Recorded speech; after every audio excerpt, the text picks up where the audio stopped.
So I have to raise funds for that. So it's kind of like I have the assets, but I don't have the money to renovate it to livable standards. And if the community can get behind me for this, we can make the project together. And Okay. I'm willing to do this for 20, 30, 40 years, if that's what it takes, probably until I die. I'm hoping that since we have no children, we can possibly leave the house to the foundation that will carry it forward. So Okay. that's my hope. One more thing, and then I'm gonna let Katanya. I know you're itching. I can see you have a few questions for Jason. I want to talk about the you keep saying drag queen, and I understand what you're trying to say, but we need to be clear when we're talking to a certain audience that me and Katanya identify with and who we are trying to help. And you building a support system in the form of housing, we need to understand that sometimes we might need to identify people in a sense of just saying the LGBT two-spirit pronoun community, because it will make everybody feel inclusive. If we're Of course. talking about, there's a difference between drag and trans, but Oh, of course. Yeah, I would never wish to combine the two. I would never want to do that. but it does intertwine in some sense because some drag is trans. So now, Katanya, what, Okay. what do you think the first thing Jason should focus on with the the housing issue? The housing issue, well, he's on the first track, he's on the right track for the homelessness, but he has to really identify, because there are two things you're targeting right now. He's targeting the drag performance and the trans. So which one is he going to focus on first the most? Is it the homeless trans girls or the homeless trans people? Or because you can't focus on both together, if you know what I'm saying. Mhm. So we have to find out which one needs the most help and the ones that needs the most support. Then with that being said, you can move forward from there because you have two combining, if I get what you're saying correctly. You said you have a section for the ones that are coming in from the drag community, and then you have the trans.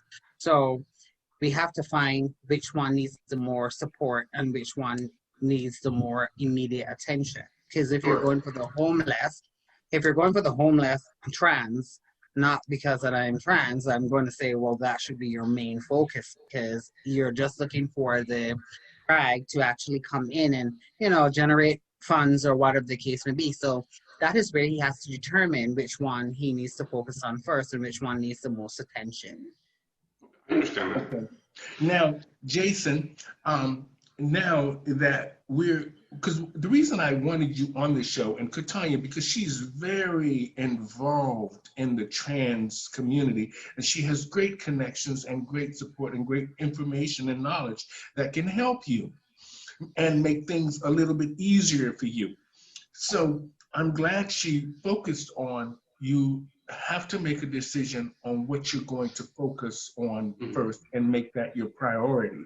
Yes. And then now you say the house is 6,000 square feet. What is it that you need to put this house for the LGBT two-spirit community, let's say, to get it going? Because the winter months are coming and the girls are gonna need somewhere, the girls and guys are gonna need somewhere to live. It's not going to be ready by winter. In fact, by the kind of renovation that we're talking about is going to be pretty massive. Okay. How much money? Just be straight up, because I do hashtag the government and I do tweet these things on their page. These things can help you. So how much money are you looking at? What is the time frame when you want to have this house open? And that is the first move. Sure. So the house is going to need about $300,000. And that's not just going to be for repairs to make it livable. It's going to be to meet the requirements for ADA access, for anything that the city is going to require in order to house people on a public scale here. I've already been speaking with one of the city council members and about the zoning board and things of that nature, and we're a go. They're not going to have any issues with it. But first, let me explain a little bit about the financial situation, and maybe that will clear things up. In spite of the fact that my husband has a good paying job, I am just on Social Security. I don't really have any money of my own. And this is my project. It's not his. I'm doing this solely on my own. So I can't rely on his money to do this. At some point, we're going to renovate this house on our own. We'll have the funds eventually, perhaps in 5 to 10 years when investments or whatever comes in, do it ourselves. And then maybe we can open our nonprofit then. But in order to make this house livable to the standards where people can spend 6 weeks to 2 months there in the quarters for those recovering or bouncing back on their feet from homelessness or whatnot, that's going to require a significant renovation. We're talking about roof repair, drainage repair, electricity, plumbing, probably installing bathrooms, probably installing, egress points and things of that nature. So it's a massive project. And I realize that. So I guess right now I'm after the planning stage, I'm in the see if the community will support it kind of stage, because it's a 50-50. I can provide the assets and the will and the desire to make this happen. I can do all the connections. I can do all the work behind the scenes doing the contractors, but without the funding, it's not going to happen, or at least it's not going to happen anytime soon. Okay, well, you have a perceived goal of what you want. Do you actually believe that this will work? Do you think? Well, yes and no. Yes and no. I believe that if I want something bad enough, I can make it happen, only because of the examples in my own life. But this is not a solo project. Do I believe it? Yes. Do I necessarily believe that the community will rally behind it and support it enough to make it happen? That will remain to be seen. Right now, all I can do is get the word out, make awareness happen. I'm contacting movie stars. I'm contacting people in the drag hierarchy. I'm contacting as many people as I know that have a huge platform. I'm raising money in contests. You may have seen one about the jewelry.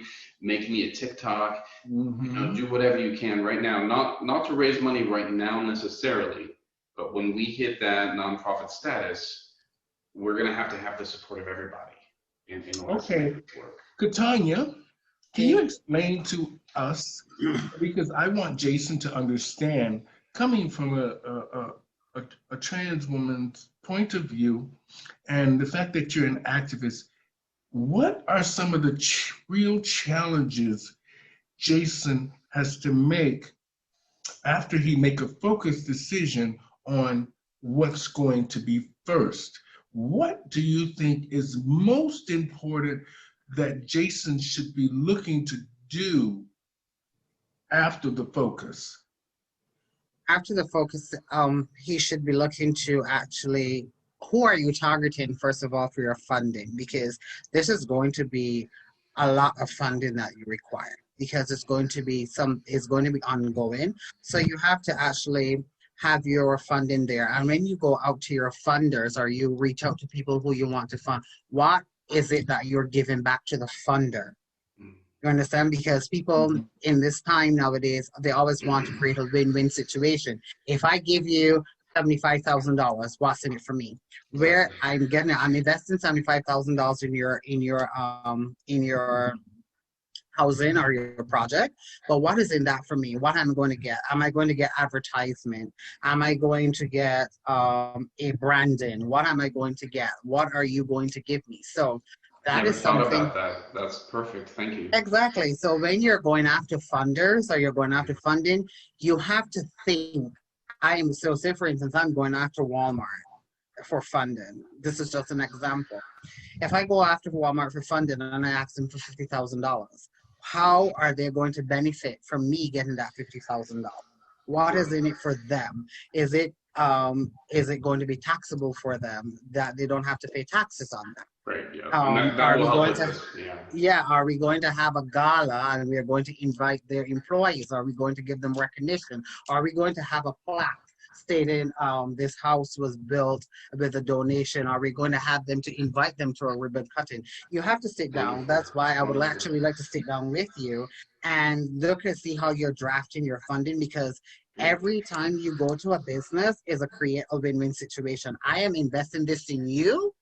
What am I getting from you that I should Sure. put my money into this? So that is Wonderful. something that you have to actually look at when after you've established your first who are you going to target. So that will be your next step. So we have to create a vision, which is what is in it for me. Mm-hmm. Great advice. Now, Jason, now I know you are in a committed relationship, and I'm, we've all been in relationships that are up and down. How does your partner play into all this? Well, as we like to put it in our relationship, he's the producer and I'm the director. He will sit back on the sidelines and will enable me either through finances or through support or through whatever way he can for me to accomplish my dreams. So in this particular instance with the hummingbird home for Golden Drag, he's behind it 100%.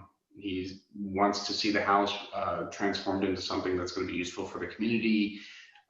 He wants to see, quite honestly, he wants me to achieve the best that I can achieve. And he wants to see me fulfill my purpose in this world. And Okay. for me, that's things of this nature. So. Okay, amazing. Now, I understand how you connect to your vision.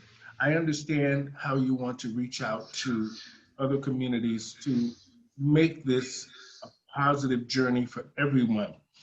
But the thing I'm having a little bit of trouble with is trying to build the foundation, and mainly for marginalized people, is something that has to be in place, like Katanya said, to get the proper funding or for people to show interest in your goals.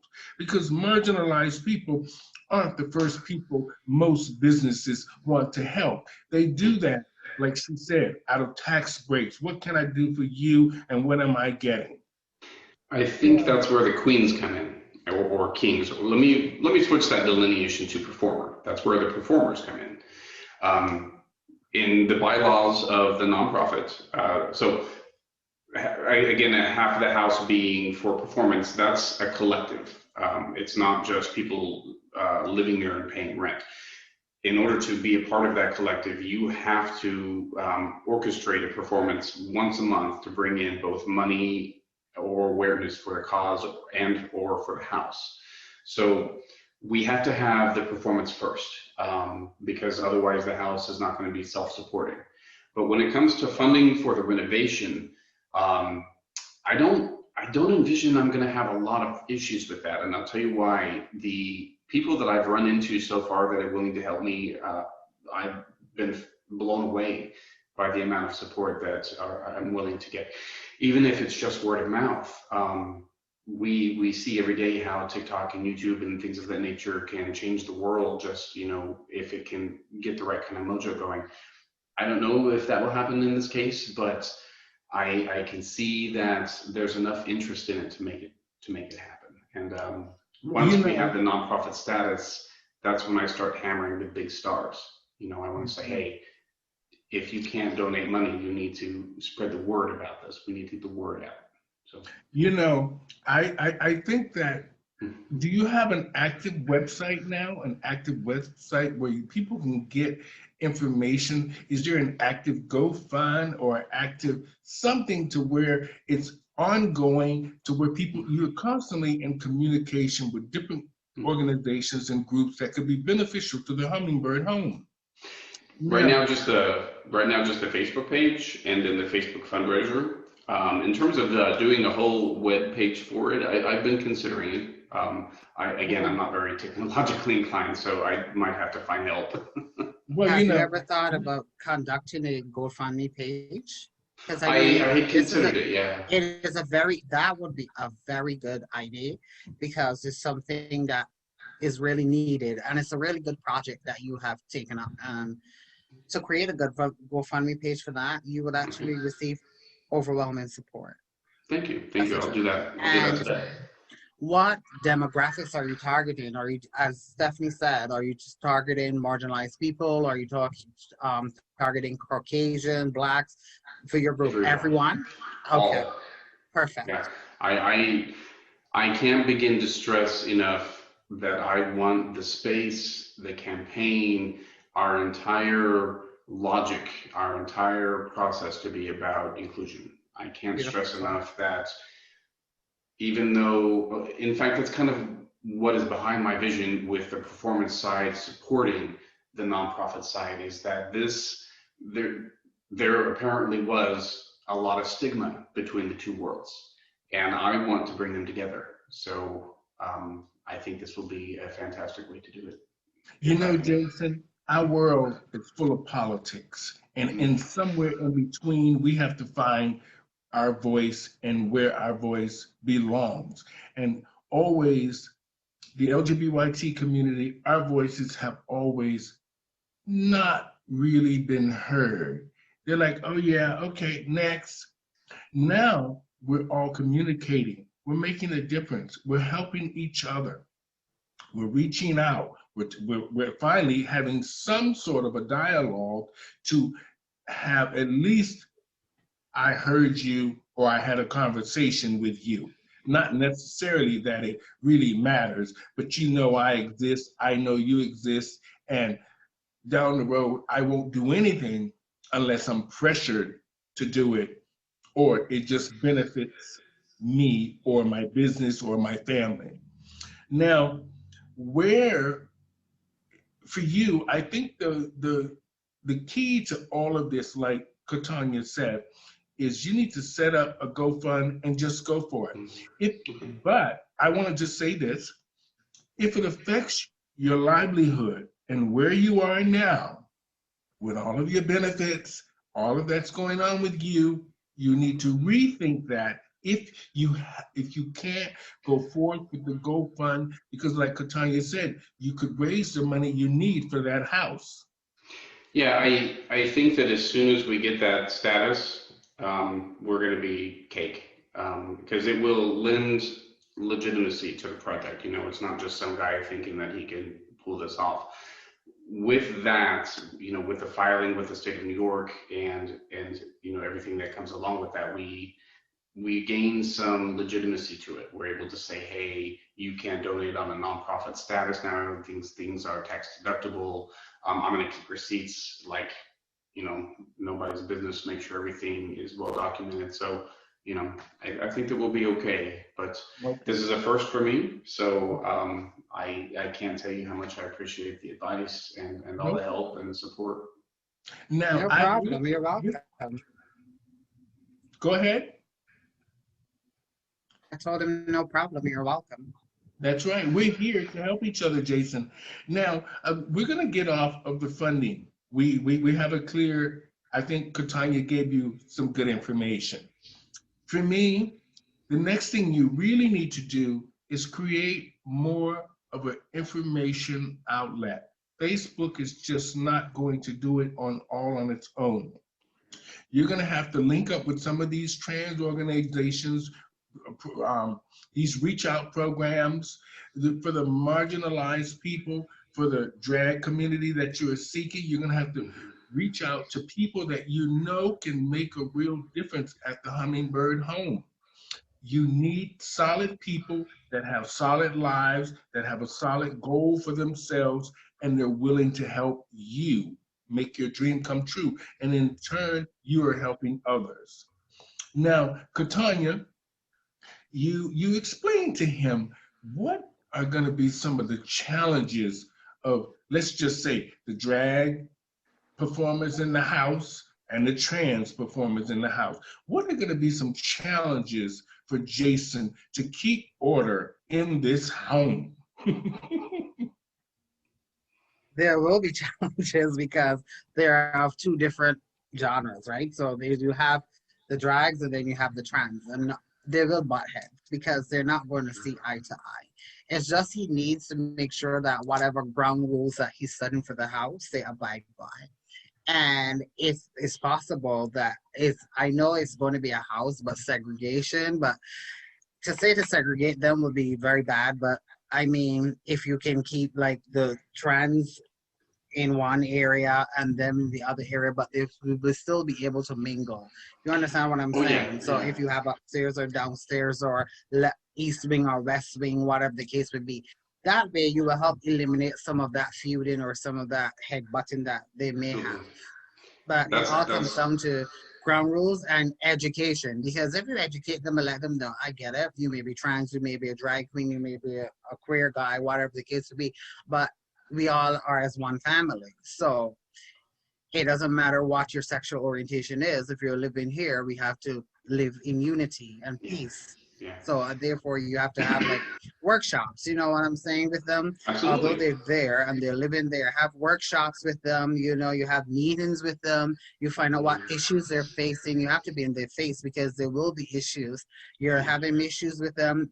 You may have a suggestion box for them to let them know what issues they're having between themselves or with the house or whatever they're going through at the moment. And as you said, mental health counselors are actually on board to work with you. So Yeah. that's a good step also. That will be able to help to counteract some of the problems or that may arise during this transitioning period with them.